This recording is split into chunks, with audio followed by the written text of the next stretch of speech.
Sean todos bienvenidos. Hoy es jueves 10 de noviembre de 2022. Esta es una edición especial para el Santuario de Nuestra Señora del Rosario de Chiquinquirá, el Santuario Mariano Nacional de Colombia. Estos son nuestros 5 minutos de gracia. Fray Nelson Medina toma la palabra de Dios para este día. Bien dijo el apóstol San Pablo, la gracia de Dios se ha manifestado trayendo salvación a todos los hombres. Escuchemos. Para muchos de nosotros, la esclavitud es una triste y vergonzosa institución que ya quedó en el pasado y que ahora está expresamente prohibida por la ley.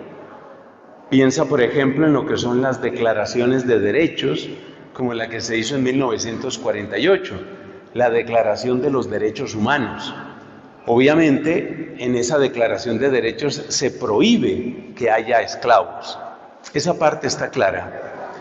Pero hay algo que nos invita a hacernos una pregunta. Mira esto.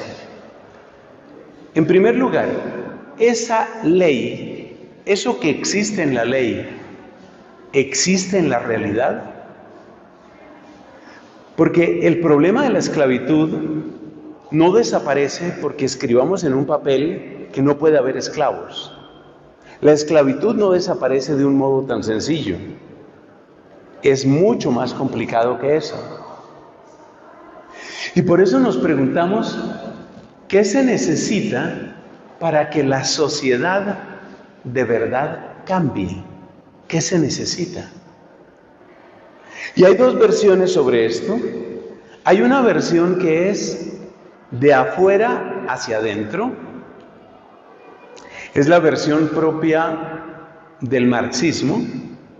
Es la versión propia del positivismo legal. Vamos a explicar esas palabras.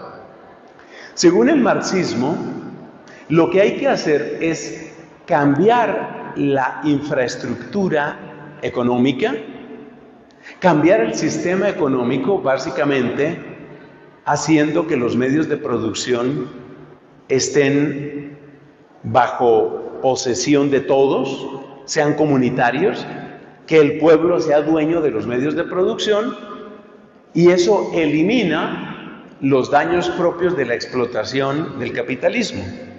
Es decir, producimos un cambio exterior y ese cambio exterior va a producir un cambio en las personas.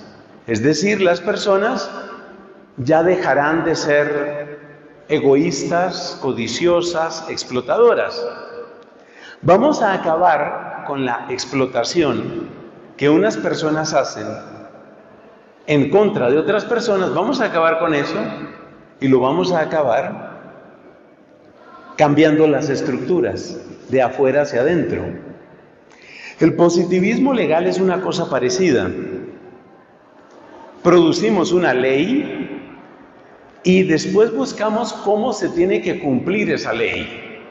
Y a medida que esa ley se va cumpliendo, pues la gente va aprendiendo lo que puede hacer, lo que debe hacer y sobre todo lo que no debe hacer. Admitamos que las estructuras deben ser tan justas como sea posible, aunque el modelo marxista, por supuesto, no nos convence.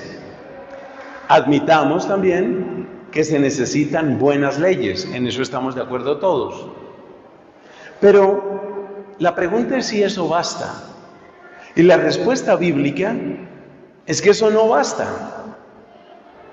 Es decir, que esa estrategia de cambiemos afuera el sistema económico, la infraestructura social, las leyes, cambiemos afuera y la gente tendrá que aprender y cambiar adentro, ese sistema no funciona.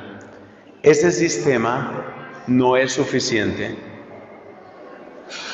Entonces, si ese sistema no es suficiente, ¿qué otro tipo de estrategia hay? Eso es lo que aparece en la primera lectura de hoy.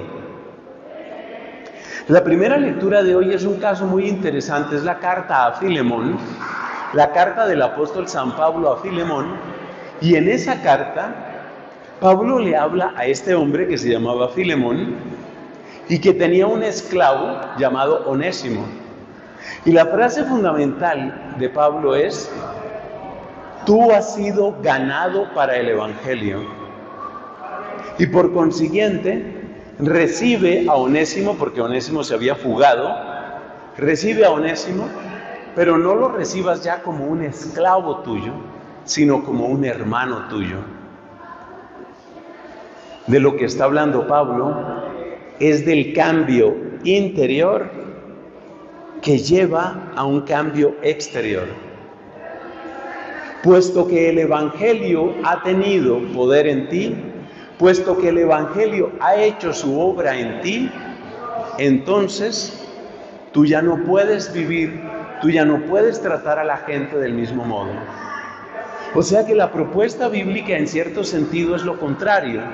La propuesta bíblica es: empecemos por la renovación, por la conversión del corazón. Que eso producirá luego cambios afuera, en las estructuras, en las leyes. No es que la Biblia se quede tranquila, por ejemplo, con respecto a la esclavitud. No. La Biblia no se queda tranquila con la esclavitud. Pero la manera de superar un sistema de esclavitud no es tanto con una multiplicación de leyes que siempre se pueden burlar, no es tanto pretendiendo imponer unas estructuras frente a las que se revela la individualidad humana, es el cambio interior. Y por eso necesitamos algo mejor que el marxismo, por eso necesitamos algo mejor que el capitalismo, necesitamos algo que empiece realmente en nuestros corazones, algo que realmente haga su obra primero adentro de nosotros.